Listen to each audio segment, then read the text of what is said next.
Hi, I'm Professor Beck Strah. And I'm Professor Eric Bronson. And this is Prison Breakdown. 2, 3, break! Hate to spoil his fun, but we're gonna bust out of here. 2, 3, break!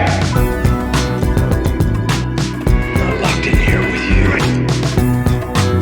You're locked in here with me. 2, 3, break! I can honestly say I'm a changed man. No danger to society here. God's honest truth. 2, 3, break! I'm not leaving this cell. I'll get out my way. The right way. 2, 3, break! Ahoy, dudes! Welcome back to Prison Breakdown. Ahoy, dudes. Welcome back. After some fun travel for you all, welcome back. Glad to have you back in the United States. You never know when you're traveling the places you're traveling to if you're going to get back through customs and immigration, right?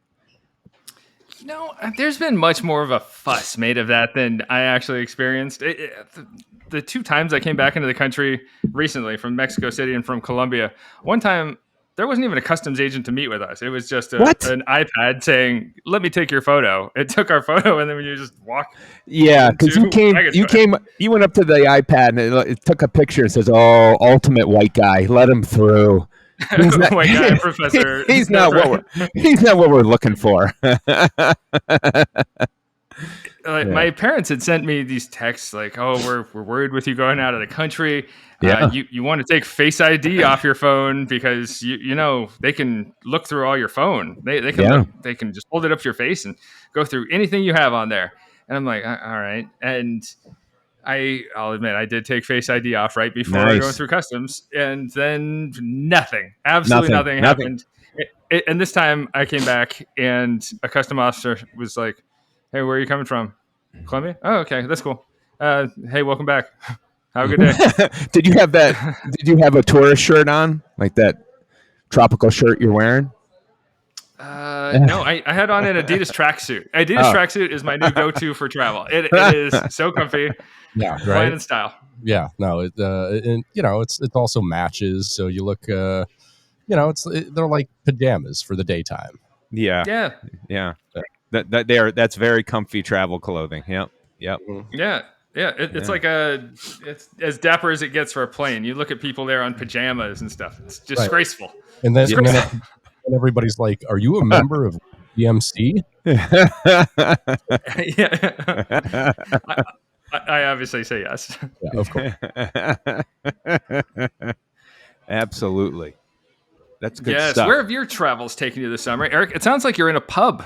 Yeah. I'm actually working, doing a little bit of, field study here, out there in the field studying deviant behavior at pubs and watching people have drinks and go riding down a mountain on mountain bikes. So, and the number of times that what the ski rescue would be on if it was skiing, but the mountain rescue go up the hill and then come down with a body in the back end of the cart.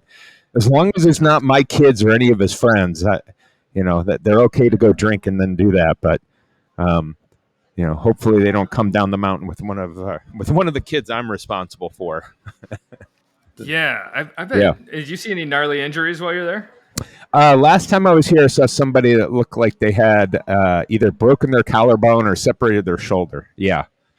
So that was last week. They came down and they were in a lot of pain because, their little mountain rescue is just one of those Gator, all-terrain vehicles. So they don't have great suspension. So if you're in pain, you're bouncing on the way down. So let that be a deterrent. Yeah. Yuck. Yeah, ouch. Now, let me ask you, have you caught your children with beer yet? Has that happened? No. Your kids are too good. No, I think they're a little young for it yet. I'm sure it's not far off, but either not that, yet.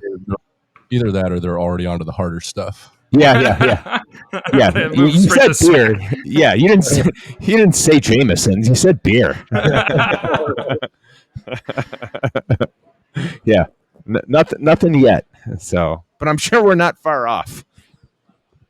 So Yeah, with their dad like this, like just right, wait. right, exactly. Degeneracy. Yeah. Well, it'll be a race. You know, my kids or your kids, which get caught first? I don't have kids. Your kids are going to be in college by the time my kid is like out of diapers. Yeah. Yeah. Yeah. That doesn't matter with a drunkle like me. Like that kid, that's going to be like my my baby gift, because I'm just going to give him a bottle of vodka. Right. Exactly. A baby bottle. A little nip. Yeah. A little nip shot with a little nipple on top. Yep. So. All gifts rejected from here out. Yep. That sounds great. So yeah, producer Britt and I, we took a trip to the jungle. We went to Colombia and looked for some good producing spots. And nice. It turns out Colombia is lovely. Mm-hmm. Thank you to the lovely people of Colombia for showing such hospitality. Were you able to observe from the outside any South American houses of correction? Not a one. I didn't notice a single one. No. You, Britt? No, there was a very large police presence in Colombia, but I didn't see a single person even being talked to by the police. Even though apparently there's a lot of political violence and stuff going on down there. Like the day we went, one of the presidential hopefuls there, a presidential candidate on the right, got domed. He was given a speech and someone shot his head off. It was like a 15-year-old kid shot him. Mm-hmm. Oh, wow. Yeah. Wow. Yeah. And my first day there, I got to experience an earthquake. I have not experienced that in a very long time. Yeah, I was going to say, earthquake. Really? Mm-hmm. Yeah. Wow, that's a good one. Yeah, right before break got into town, it was a surprising way to enter town, and I imagine we don't experience earthquakes in Rhode Island. Yeah, not real ones. There's a little bit of a was that an earthquake or was that my phone vibrating? And people lose their minds. But I imagine growing up, you had them all the time, didn't you? In Alaska? With some relative frequency. I missed out on the big one that hit in 2018 or 2019 that messed up houses, and like some houses in our hometown were total. You couldn't enter them, the doors wouldn't shut, that kind of stuff. Mm-hmm. Yeah. They sank 2 feet. Really? Yeah. What was the biggest one that you all experienced in Alaska? Do you remember? Or out there on the West Coast, Britt? I don't know. Have you had any there in Seattle? There was one when we were a kid that was kind of near one of the volcanoes that was a 7-point something that I remember distinctly. I was over at my friend's house when it happened, and it was pretty significant. Yeah. But not nearly as big as the one that is Beck said destroyed a bunch of homes back in 2018. One of the crazier things I remember from growing up in Alaska was when Mount Spur erupted. I was a child, and there was ash everywhere. You weren't supposed to drive cars anywhere. Everything was covered by this black layer. It looked like soot. It was just a layer of dark, silty ash on the ground. That happened a couple times in our childhood. It happened one time really bad, where the whole sky was just this haze for a week. And then it also happened again when I recall when I was working at Picture This as a framer's assistant. One of the volcanoes exploded again, and I remember that just because remember Jim and his wife who worked there.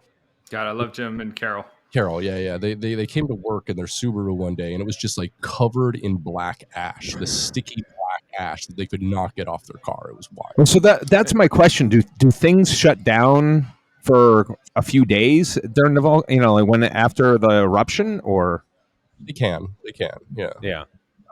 I don't know if we ever got a volcano day at school, but that would be great. Volcano days.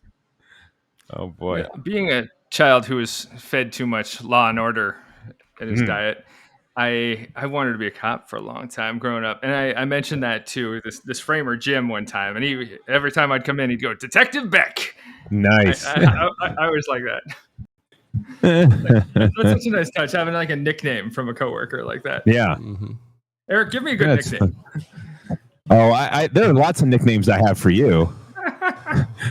So the students have nicknames. I love it that the students that went on our New Orleans trip differentiate between Professor Strah and Beck. yeah. They knew Professor Strah the entire year, and then when we went down to New Orleans, they got to meet Beck. Beck doesn't wear a tie every day or a suit. He goes out and he has fun. He line dances. He rides mechanical bulls. He spills gumbo all over himself. Yes, exactly. So I think somebody did, when you were riding that bull, I think somebody did yell out "Cowboy Beck," and that has stuck into my head. And I'm not sure who it was. Probably Pete, but yeah, Pete. Yeah. And so that was the nickname that kind of stuck. But Pete, every time I've run into him in the last couple of months, after I told students that my wife is expecting, he said, "Oh, so I hear you're gonna have a Pete Jr. soon," and I don't like the implications of that. Excuse me? No, that's not appropriate at all. Yeah, Pete might get body slammed for that. I would have tripped him going across the stage at graduation had I known that. Anyway, I have some stuff to report. Shall we get down to some news? Hell yeah. Fresh news, hot off the razor wire.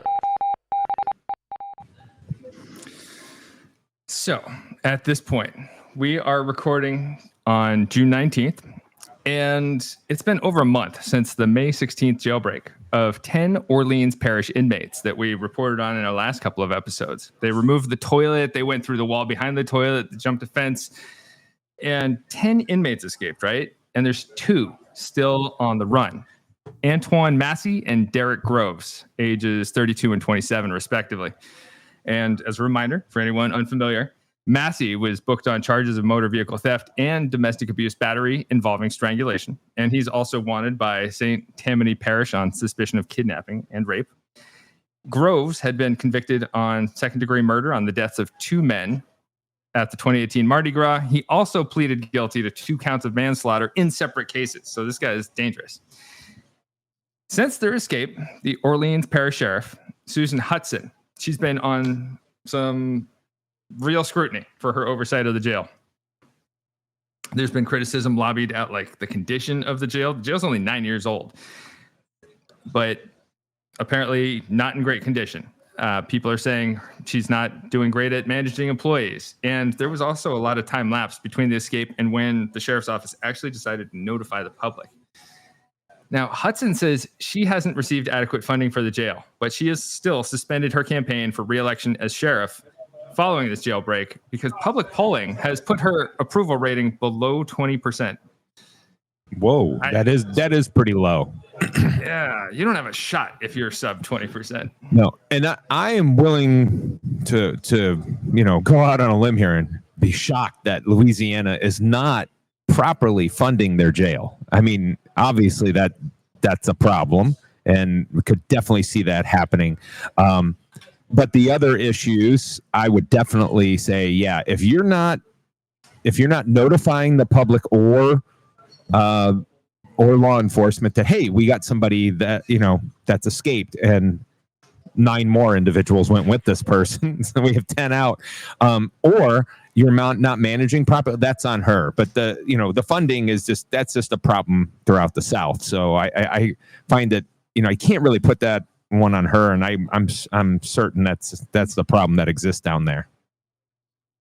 Yeah, right. But not telling the public, that is your job. You or your public information officer, that is your responsibility, because then somebody could get hurt, and then it also blows back more liability on you if you're not telling the public anything to take proper precautions. Yeah. It's also been noted that the jail's population has recently ballooned, and the staff have been overwhelmed by the number of incoming inmates. And the report I read said the staff have been threatened more often by incoming inmates. So the inmates are getting a real head about themselves. Yeah. They're getting who's running the jail? The inmates or the COs? Yeah. We have to consider that.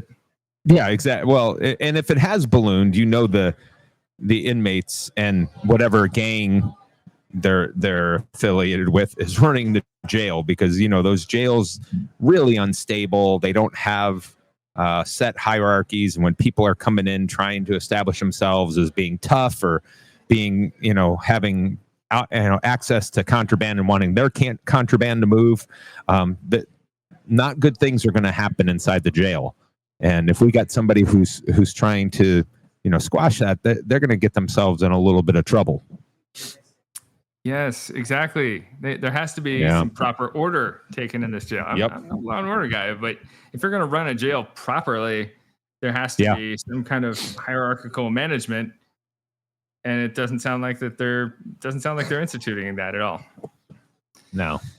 Now, as for the guys on the run, Massey had made some posts on social media in early June claiming his innocence and asserting that the inmates were let out of jail, which doesn't really fit with anything else I've seen, like them cutting the hole in the wall and like leaving a note for the CEOs. Right. I love it. They're posting on social media the ultimate middle finger to the people chasing them. This is hilarious. Right? How bold is that to post on social media? Yeah. Since then, there's also been a woman named Dariana Burton. She's a former sheriff's office employee. She was found to be an associate and girlfriend of Massey. She was booked on June 9th on conspiracy to commit simple escape. She was accused of helping plan the escape over FaceTime, and she even helped transport some of the men after the escape. So helping plan the escape over FaceTime, it's like, come on, what are you doing? Why are you working at this jail? Right. Well, and it's also, we've seen reports that there are a whole lot of people that have been arrested, family members and other associates that are suspected of helping them. And so there's an ongoing investigation into all those folks that are connected with them in any way. So it's quite interesting, the assistance that they receive, but to have an employee help plan them, I mean, that's not good. Right. Their social networks, right, they have to just be like thoroughly infiltrated at this point. Right. Especially if you're posting on social media while being an escapee, that's who all likes it. You're going to be investigated by the Louisiana State Police. All the clicks that they get. So we wish everyone the best in the investigation, and for the escapees, we want to see people return unharmed, and we don't want to see any harm become of the public. Good luck to everyone. Yeah. On to the actual news story past this update. Yeah. I want to talk about a man named R. Kelly. Now, R. Kelly was recently hospitalized in prison after an overdose of medication. He's in Buntner, I believe, North Carolina. He's been serving time there at the Federal Correctional Institute, and he was convicted of racketeering and sex trafficking in 2022, sentenced to 30 years. Is he known for anything else? Anything in the past that he might be known for that I might, as an old person, I might not know about him? The remix to Ignition, hot and fresh out the kitchen, mama rolling that body, got every man in here wishing. Yeah, not that one. I'm thinking about something like, I think Dave Chappelle did a remix of the remix. I don't recall that. Yeah, I think it was called I think it's called I'm Gonna Piss on You. Okay.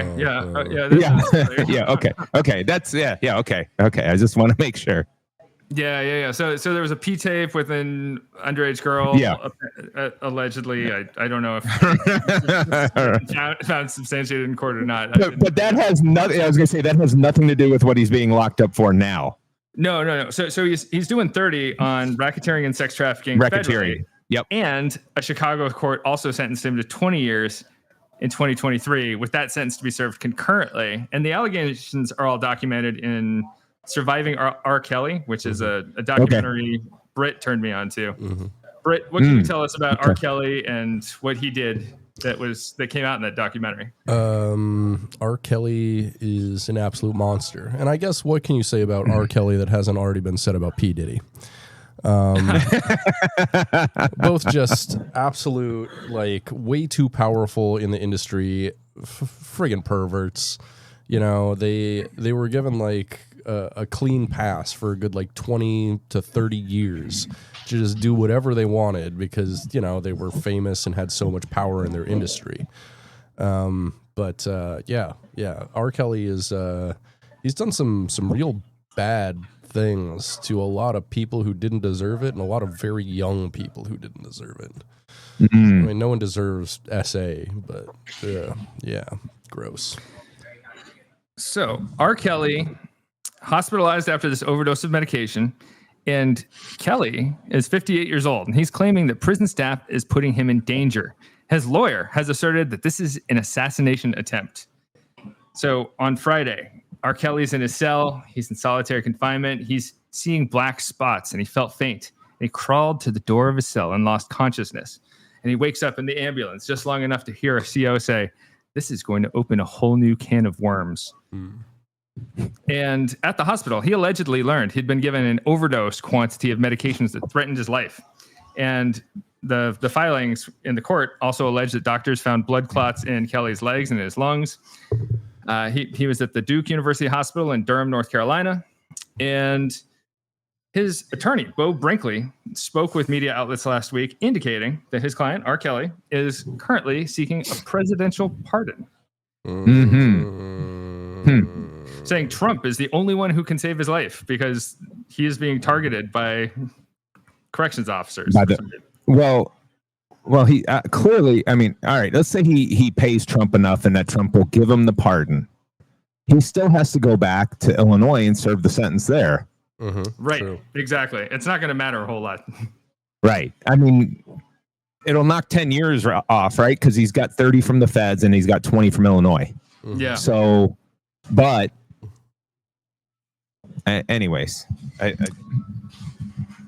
So Kelly is currently in solitary confinement. He requires this extensive medical treatment. BOP is not commenting because their hands are already tied by HIPAA. But Kelly's team last week also filed a motion indicating the prison had hired an inmate named Mikhail Glenn Stein to assassinate R. Kelly. Stein is a member of the Aryan Brotherhood and has a terminal cancer diagnosis. And R. Kelly's attorneys claim that the Bureau of Prisons had made Stein an offer. They said, "Hey, Stein, if you assassinate R. Kelly, you can live out the rest of your days as a free man with this terminal cancer diagnosis."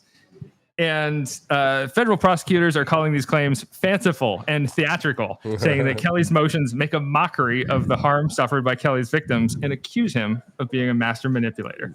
Very interesting.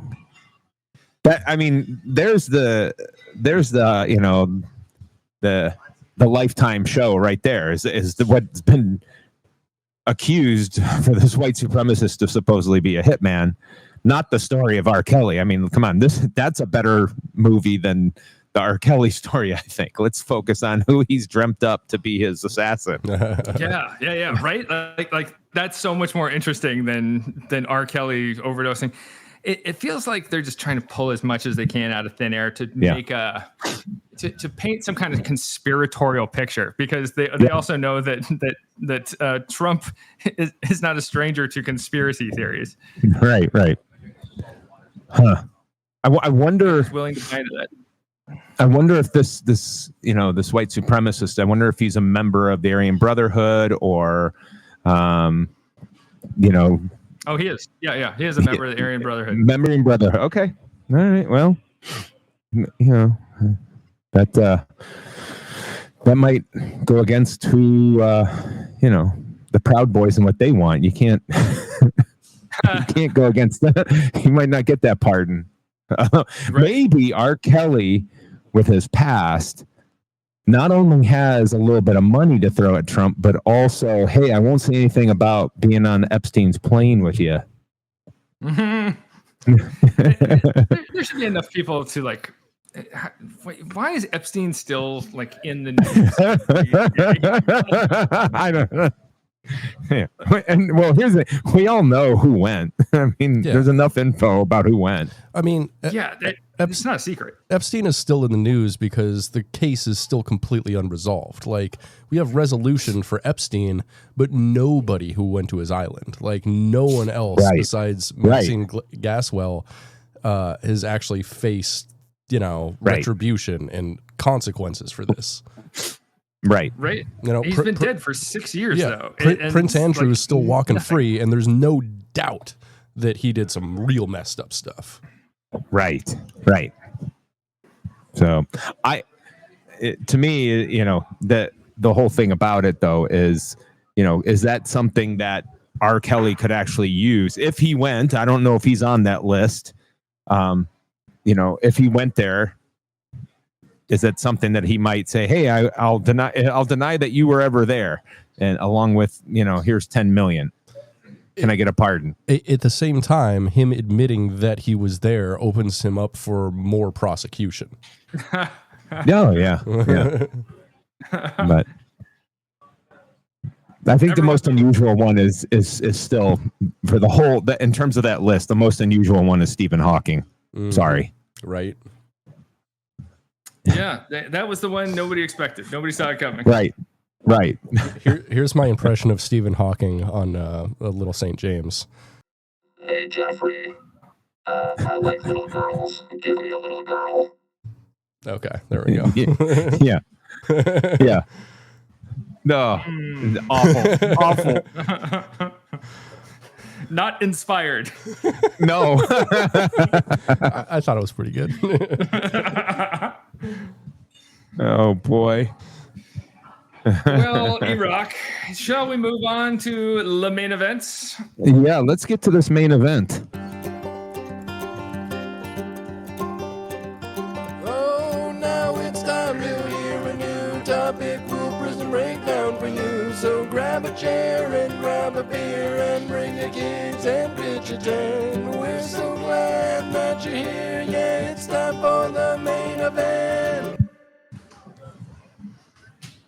All right. For today's main event, we are going to begin a series of podcasts related to the death penalty. And we're going to start today with a little bit of the history of the death penalty here in the United States and looking at the American colonies and how we use it and where it came from. But first off, we just so we understand where we're at today, just a brief little mention. So far in 2025, we've already executed, and this is a fun one that I love to ask my students, we've already executed 23 individuals, which is a considerable rise in the use of the death penalty here in the United States. Last year was one of the years where we started to increase the number a little bit, and for the entire year we had 25. Now we're already at 23, and we're not even halfway through the year yet. So we're seeing a dramatic increase in the use of it, being led by states that are expected. Right now, Florida's already executed 6, Texas, South Carolina have executed 4 each, and Bama's executed 3. So we're seeing a dramatic increase. And the discussion related to it, and we'll get into this in another episode about how we're doing it, is quite interesting, because there needs to be a discussion about the amount of effort and time and money that we put into figuring out ways to kill people here in the United States. In terms of the execution, we spend our politicians spend a lot of time working with individuals, trying to find ways that, hey, this will be an acceptable way to execute people. So we can talk about that in a later date. But just so you can understand, when you look at the United States, this is something that, as a post-industrialized nation, is extremely unique. If we look at Australia and other post-industrialized countries throughout Europe, we are an outlier. What I mean by that, Europe right now, there are currently 2 countries that have the death penalty. Any guess at which ones those are? Belarus and I forget the other one. Yes. Is it like Romania? It's a condition of being in the EU that your country cannot have the death penalty. Correct. So what's the other one besides Belarus? Belarus is one, and then the other one's the big bad bully over there, Russia. Oh, now, Mother Russia. Yeah. So Russia has it now. They haven't executed anyone since 1996, so they do have a moratorium. They just have it on the books that this is something that they can do. Now, it's going to be interesting to see if they do anything with it relating to the war, the invasion of the Ukraine, right? If they get people and they say, hey, these are prisoners of war, so we can execute them. But yeah, being part of the European Union, and more importantly than that, signing the European commutation on human rights, that's really what's really important. And so if you're part of that European Union, you can in no way support the death penalty. But if we look historically here in the United States, Europe did have a huge influence on us in terms of the way we punish people throughout early American development. And if we look at Europe, they were, throughout the Middle Ages and European history, we've been very creative in terms of how we punish people. No, for sure. It's some, again, going back, we're very, very, we spend a lot of time and energy trying to figure out ways to execute people.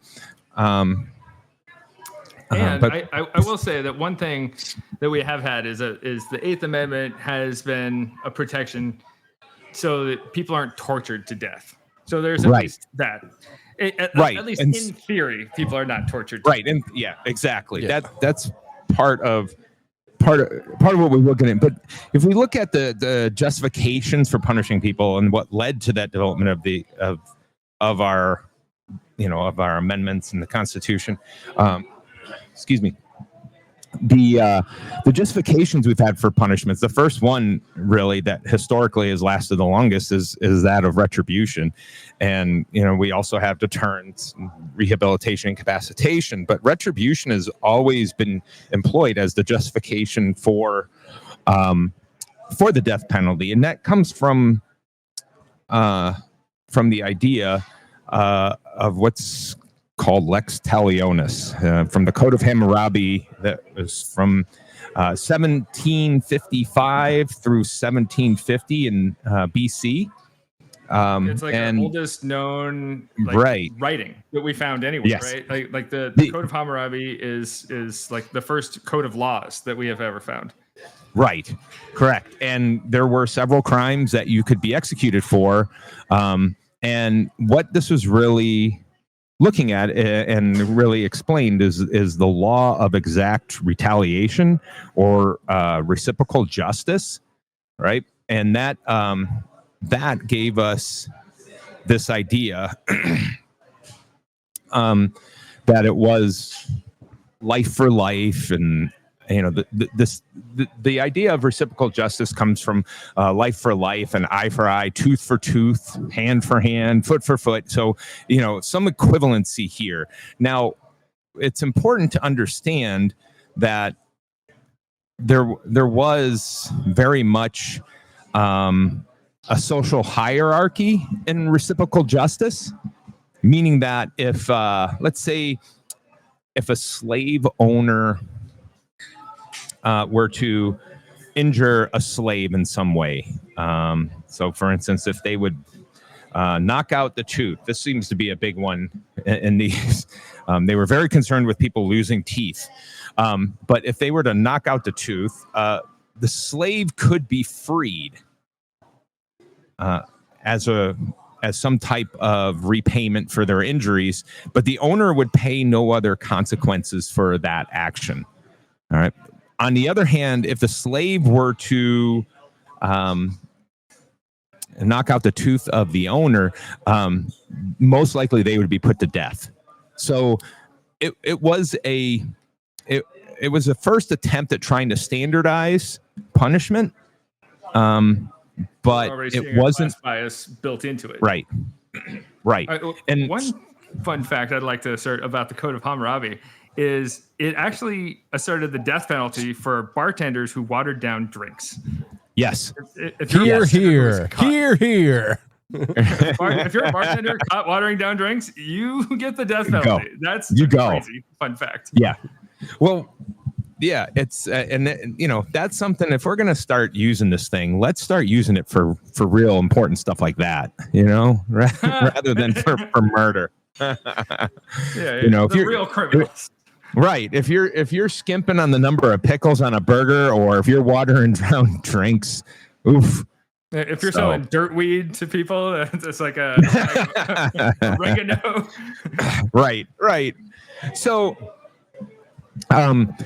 what's interesting is in the United States is that we have seen over the years that there has been a justification of the death penalty that comes from religion, specifically Christianity.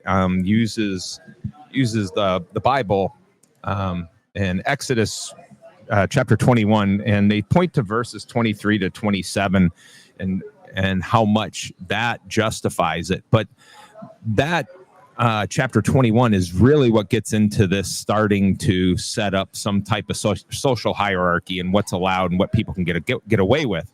So that is a theme that definitely emerges throughout our history, that those who are the haves versus the have-nots, and the way the death penalty is employed in the United States. So looking at what we see here in terms of the development of the United States, we can look throughout England and see the way Britain influenced the colonies more than any other country, and the long history of punishment that England and much of the Western European nations had. So, for instance, the death penalty was often enforced by throwing individuals into some type of punishment that was a torturous punishment. If we move through, if we take a look at William the Conqueror, who supposedly opposed taking the life of individuals except in war, ordered that no person should be hanged or executed for any offense. However, he allowed criminals to be mutilated for their crimes. Those mutilations and those torture techniques that were used would often lead to an individual dying. So during the Middle Ages, not only did the capital punishment occur in public, but it was also accompanied by a torture. There were very few quick deaths. When I'm talking about this in my classes, students often bring up, Game of Thrones, so that they can talk about the execution or the torture scenes that occurred, and those are fairly good examples. Obviously, Game of Thrones wanted to make things horrific so that they could get a crowd, but those are really good examples about how things were done so that the crowd would see what the hell was going on as a form of deterrence, away from committing crimes against the monarchy or the crown, or excuse me, the crown or the church, which is often not known that they were tied together. I think what the hell's the Mel Gibson movie? Not where he gets executed. It's Scotland. Oh, Braveheart. Yeah, that execution scene at the end of that movie, I think is granted it's a very short one. That's a fantastic illustration about what happened throughout much of Europe. Okay, it was done in, it was an event. It was in front of a crowd. It was, there was a lot of There was a lot of fanfare involved. They would gather the crowd. They would go throughout the town to gather people. When they'd bring them in, they'd be throwing things at the condemned. And then, I think what they show there that does such a great job is that the execution there was some torture going on that led to the execution. And, you can see that there's a combination of the crown and the church, because the cardinal was the one talking to him and would turn to the executioner and give him signals about what to do to him and during that scene. So for those of you listening out there, if you have not, go look up the Braveheart execution scene. It's a great example of what they would do during this time period. One thing I learned recently, actually a couple of things I learned recently about this in the last few years, just reading books on the death penalty. One is that it was seen as an educational experience. So they would bring like school classes out to watch these executions. It was seen as informative, as like a deterrent for the kids, like a scared straight type option. And that's interesting. But also it was such a rowdy public event. And as part of it, they'd be parading the condemned down like the main boulevard, and they would be the corrections officers or whatever you would call them of the time, the people with the condemned in their custody. They'd be stopping off at bars to grab a beer or grab a drink, and so everyone's hammered by the time that they're getting to the gallows or the execution site. Right. Yeah, well, it's fun to read accounts of that because depending on who the condemned was, from time to time, they would take that person into the pub on their way to get executed, and they would be drinking along the way as well. Right. And so everybody's drunk, including the person being executed. Although one of the things I did learn the last time I was in England is that oftentimes when they would do that, if they were lucky enough to be able to drink along the way, the person who was going to be executed, if they were allowed to drink along the way, they were going to receive a quick death. It wasn't going to be one of these that was drawn out where they're, ripping flesh from the individual or messing with their intestines and letting them pass out, or hanging them upside down and, having them pass out. It's, only to revive them, to torture them more. It was just, okay, off with their head. But this is where our punishment comes from in terms of where we started in the United States. So throughout the history of the colonies, we start with our punishments taking place in public. So we have a long history of public executions. Now, we weren't doing them the exact same way that they were doing them in Europe. They weren't chopping off heads, at least at the beginning. We were starting with hangings and burnings. We also used the ducking stool, depending on what they were convicted for. Ducking stool is a great little technique. It had a lot to do with whether or not they were possessed. So the ducking stool was one where think of a teeter-totter, but you put it on the edge of a river and you put the person, you dunk the person in the water and let them sit there for a while. Then you bring them back up, ask them if they want to confess their sins, confess what they've done, or if they're possessed or if they're a witch, whatever it might be. If they don't, you put them back into the water, that sort of thing. So it was a way to force a drowning, but it was also, again, one that lasted for a while and the town could watch.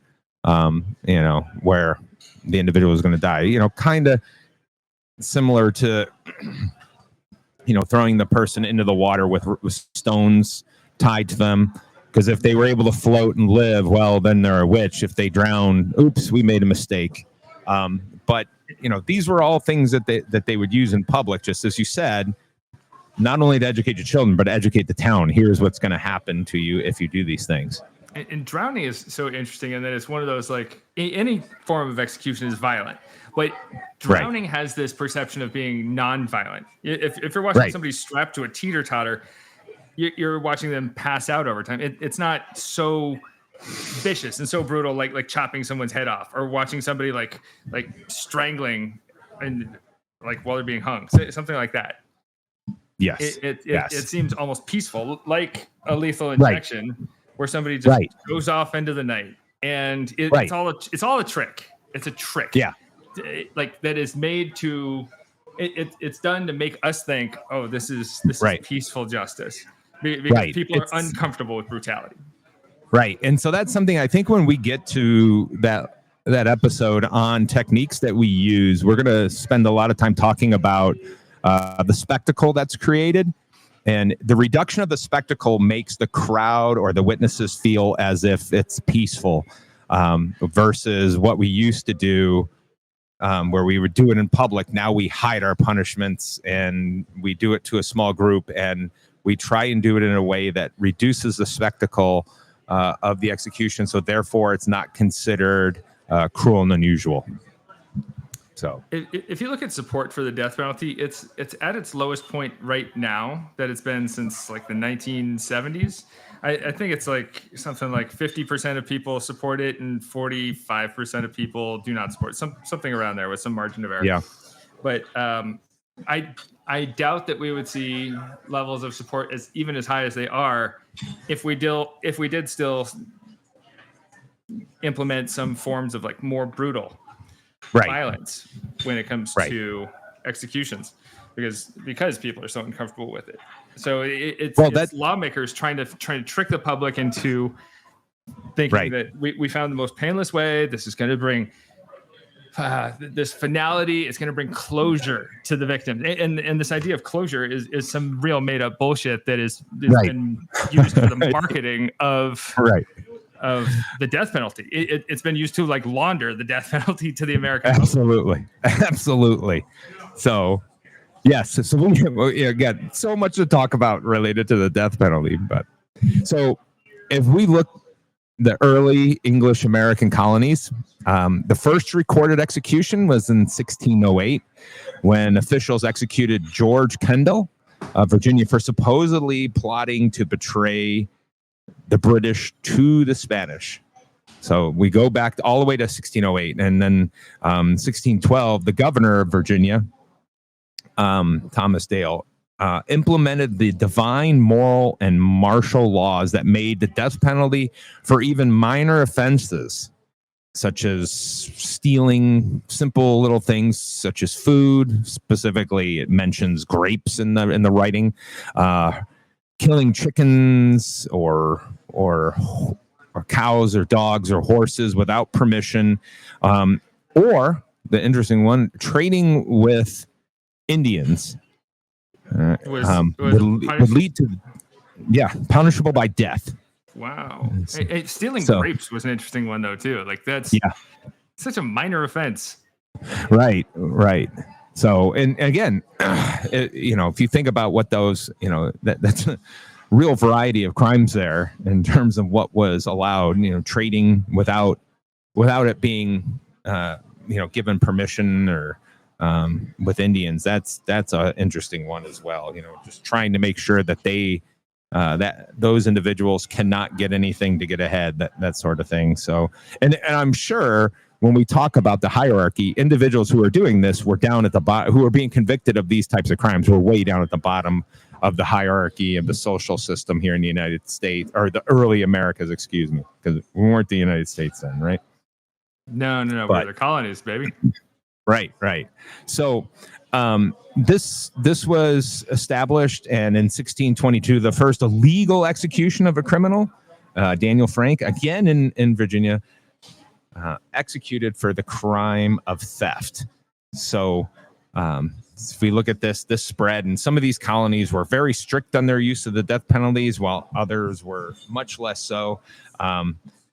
For example, up here in our neck of the woods, Massachusetts, Bay Colony was the first execution, was in 1630, but the earliest capital statutes did not occur until much later. And so under the capital laws of New England that were established in the late 30s, the death penalty was handed out for obviously murder, but there was a long list of other things such as adultery, which again, that's one of those who's gonna receive that one and who won't. But blasphemy, witchcraft, sodomy, assault and anger. Which when do you assault people not in anger, but assault in anger? Idolatry, rape, statutory rape, man stealing, perjury in a capital trial, rebellion, manslaughter, poisoning, and bestiality. So there again, a nice long list of crimes where you could be executed for in the mid 1600s up here in the New England colonies. It's quite a range of offenses that we have here. Yeah, exactly. What's your favorite of the offenses that I could be executed for? I got to go with just the with the witchcraft. That's a fun one. Because again, how do you prove it? How do you prove that you were innocent of it? That's just one that, you could say anybody was doing that. So how about yours? I'd like assault with anger. I think you have to prove anger. I would assume that you would have to prove anger in some kind of court and some way. I think that would be fun as like an old country attorney to try and fight that case. To be the Matlock working on that case would be right. Yeah, you're gonna have to work hard. So again, some states were really seen as being very harsh. Our home state, Rhode Island, was the only state that the only colony which decreased the number of crimes very quickly in the 1700s, and was also one of the first states to abolish the death penalty. Michigan did, except for Michigan did first. They abolished it first, but Rhode Island was the one that state that has carried out the fewest number of executions. In terms of statehood, we have only executed 8 individuals in our history, and since it was before 1852. Dude, we can always count on Rhode Island to be awesome. Yeah. And so, and here's, generally those individuals were hanged, or one execution was they employed hanging, drawing, and quartering, which is a much more involved one. And again, if we're looking back at Braveheart, where they're using the horses to try and rip him apart, and then some other type of way to hang somebody and chop them up is what the quartering is. But that quartering's messed up, dude. Yeah, exactly. There are some really fun accounts, but throughout the years that we start to see some reformers coming in the late 1700s, in terms of Thomas Jefferson coming in, and what he did is he revised Virginia's laws. And obviously, if you're revising Virginia's laws in the late 1700s, you're then looking at impacting the United States and the states that were created. And they were influenced, obviously, by the writings of European theorists such as Montesquieu and Voltaire and Bentham. They had a real impact on the way we punished folks, and making sure that those punishments were some type of equivalent to the crime that was committed, and making sure that the punishment fits the crime. So we see that organizations were formed in many of the colonies in the states that moved to abolish the death penalty, or to create prison conditions that were not as awful as what was existing. If we look at the first place that was used over in Connecticut, I don't know if you've been to the mines over there outside of the airport there in Hartford. Have you ever stopped there? No. Oh yeah, that's where they used to throw prisoners in Connecticut. The the old Newgate prison. You can go there and look at the holes that we used to throw them in. And yeah, well, it's great because, here's how dumb we were. We used to throw inmates in prisons, and of course we'd put them to work because it was an old mine. And so they'd give them pickaxes, and they would use the pickaxes to escape or slam them into the guards' heads and escape that way. But yeah, it's just outside of the airport there in Hartford, and you drive by it, I think, on 84. But this is where we started to say, hey, we need to improve these conditions a little bit and start coming up with actual houses of corrections. We are historically a very stupid people. Yeah. What do you mean historically? It has not ended. So I think back to like some of those reformers, and policy wise, they had the easiest job. They could look at something and just say, hey, that's bad, let's stop that. And yeah, it's incredible that we don't see enough of that now. We really don't. There's way too many moneyed interests that are driving politicians' motives, and that makes it so people don't stand up and say, hey, stop that, because that means that re-election chances for them, they're putting their re-election above like doing the right thing. That sucks. Yeah, right 100%. Old TJ, he had the right idea. Yes, and some others, being William Bradford, for example, he was Attorney General of Pennsylvania, was ordered to look at capital punishment, the use of capital punishment throughout Pennsylvania. So he published a piece called an inquiry how far the punishment of death is necessary in Pennsylvania. And this was in 1793. And he said that while the death penalty should be retained, it is rather useless in preventing certain crimes, and that this should only be used in the most heinous type of offenses. And that because in Pennsylvania and all other states, the death penalty was mandatory in certain situations, juries would often not return guilty verdicts because of that fact, that they felt it was too harsh.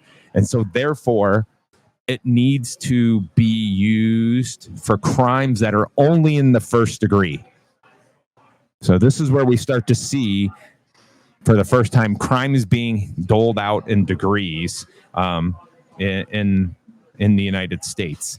So as a result, obviously, this is also a good opportunity to touch on jury nullification, where you're right. As a juror, even if you think that somebody's guilty, you can still say not guilty if you oppose them being prosecuted in the first place, and you oppose like the type of punishment that is being that is on the table for this individual.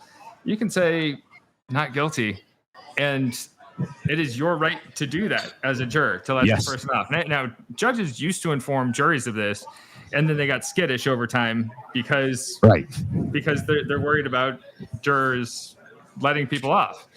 And so if you end up on a jury, you listener, it is your right to say, I don't think this person should be prosecuted for this, not guilty. And nobody can stop you. Right. So it is your prerogative. And remember, a jury has to be unanimous in criminal court. Right. And so you're saying not guilty. If everyone else says guilty, that either leads to a mistrial and it has to be tried again, or if the court doesn't think it's in their best interest in terms of like time and money spent, the person goes free. So remember that. Yep. Yeah. So hashtag free Luigi. So as a result of that, the state of New York in 1796, the legislature in that state authorized the construction of the state's first penitentiary, abolished whippings, and reduced the number of capital offenses from 13 down to 2.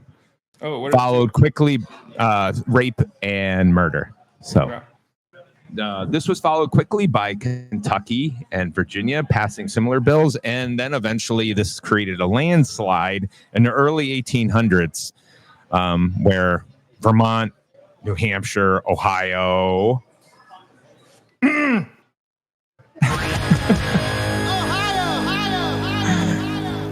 Sorry, I wasn't ready. Maryland, and obviously, as I mentioned, Rhode Island, but Massachusetts, Jersey, and Connecticut all did the same thing, where they dropped the number of offenses, where they dropped them down to 2 or 4. Now, here's the interesting one: some states responded to this in the mid, 1820s, where they actually raised the number of crimes. So Rhode Island, Massachusetts, Jersey, Connecticut actually went from the opposite direction to 10, where they included sodomy, maiming, robbery, and forgery. However, this didn't last long. And they eventually, in the 1830s to the 1840s, a massive reform era occurred in the United States, and we started to realize that public executions were being seen as cruel. Now, I think that not only did the public start to wake up and say, hey, this isn't the greatest thing, but I think people started to realize, because of revolutions in Europe, specifically France, where people were saying, hey, that person who's being executed is just like me, and they're being executed for stealing food, and so therefore we need to fight against the monarchy or the church. They said, hey, we need to hide these things. So we started to we're gonna hide the punishment of people here in the United States, and that's where we started to build these penitentiaries and hide the way we punished them. Yeah. So to put people behind walls where it's more private, and like that way we can't push back against the ruler with this sovereign power. Right. Because people were being made into martyrs, being right. like folk heroes when they're being hanged. If I identify more with that person than I identify with the king or queen, hell yeah, I'm gonna get out there with my sign, my picket. I'm gonna have some kind of clever thing written on it, and hey, don't hang this guy. Right, you're gonna have something written on it, like "No Kings," right? So we start to see that we're going to hide our punishments, and throughout the 1830s, we see Rhode Island, Pennsylvania, New York, Massachusetts, and Jersey, all around the mid 1830s, they abolished public hangings, and all of their hangings then were moved to private settings. This is followed up by the development of new techniques that we find in the United States, ways to kill people. So we move not only from hangings to other forms of capital punishment, where we shoot people, so fire and death by firing squad. But then we have the fun method, where we see a fight between the Edison Company and the Westinghouse Company start to develop. So the electrocution as a method of execution came out of the struggle between these two, where Edison Company, with its direct current or DC systems, began attacking the Westinghouse Company with its AC or alternating current electrical systems, as they were pressing for a nationwide electrification with the alternating current. So to show how dangerous AC could be, Edison Company began publicly demonstrating how dangerous it was by electrocuting animals. And they realized, hey, this could work for people. And so in 1888, New York approved the dismantling of its gallows and the building of the nation's first electric chair. It held its first victim, William Kemmler, in 1890. And it was a very clumsy, as it's written down, execution, and led to the state's first death. But every state after that took off and said, hey, we're going to do that too. I believe it took like 2 tries, and he was like set on fire in the process. As you say, clumsy. It's like when an electronics company releases a new product, like a new iPhone, it's like there's bugs that have to be worked out and have to be patched. It's like that, but times like a million in terms of severity. Right.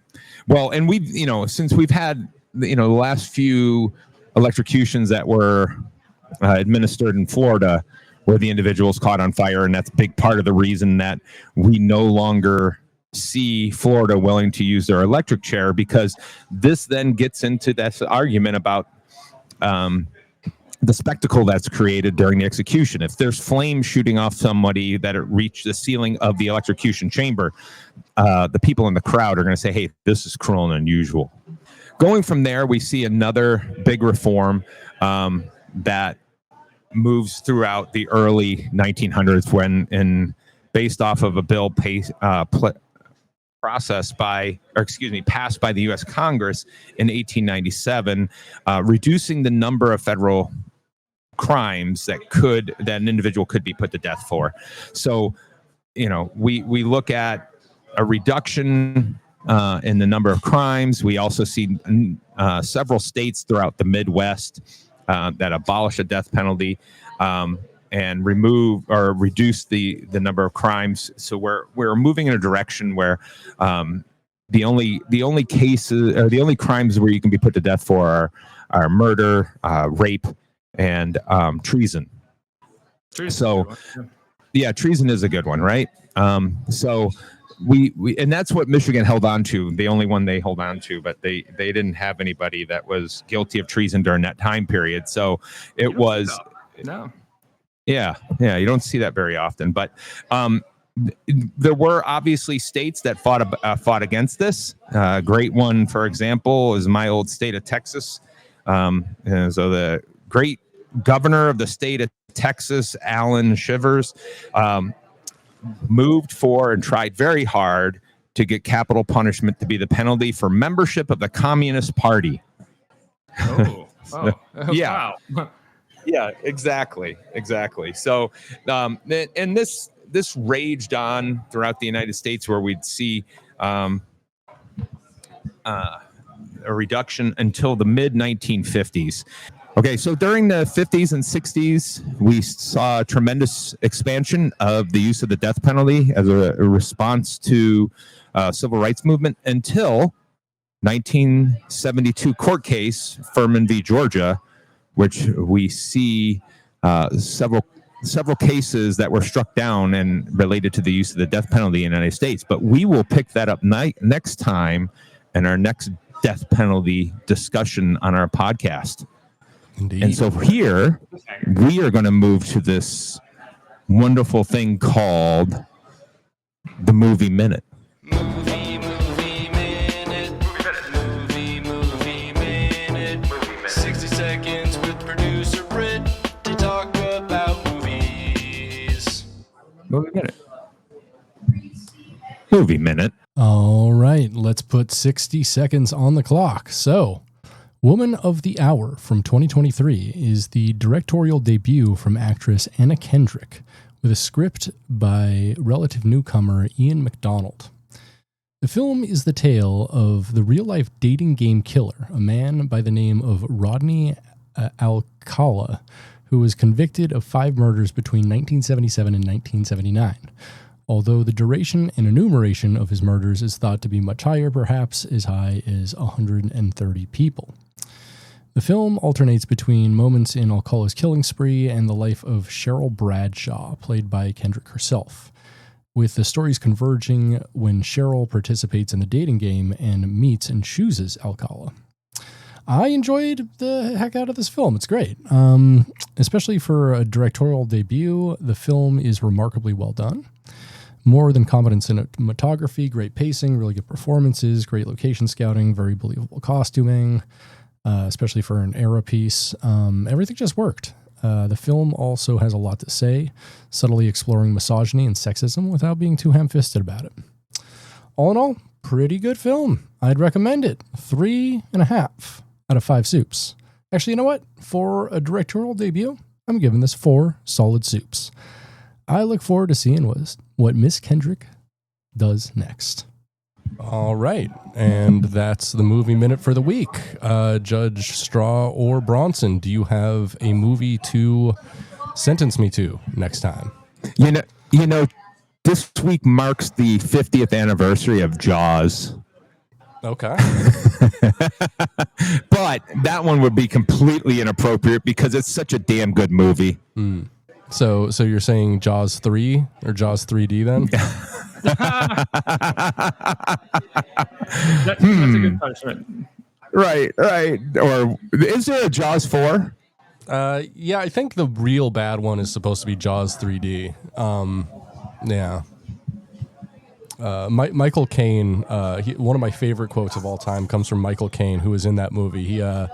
He said, I have not seen Jaws 3D, and by all accounts, it is a terrible, terrible film. But I have seen the house that it bought me, and it is magnificent.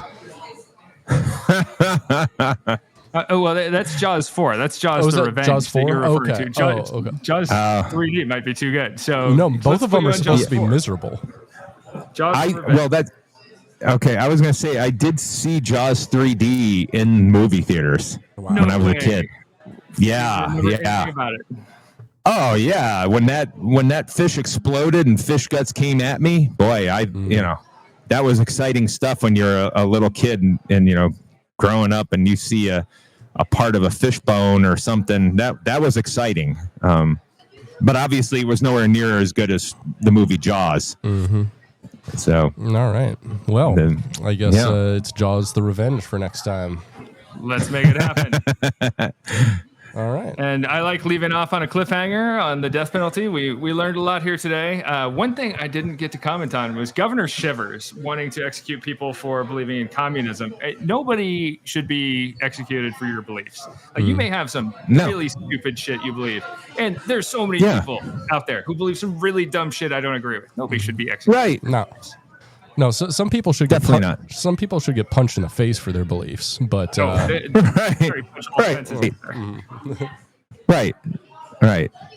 But nobody should be executed for your beliefs. So let's leave the audience with that. In the meantime, I think it's time for a lights out. Indeed, lights out. But before we do, thanks for listening. Please like, please rate, please subscribe. Oh, and thank you to our sponsor, School of Justice Studies. Yeah. Roger Williams University, School of Justice Studies. Thank you so much for sponsoring this podcast. I think with that, lights out. Lights out. Lights out.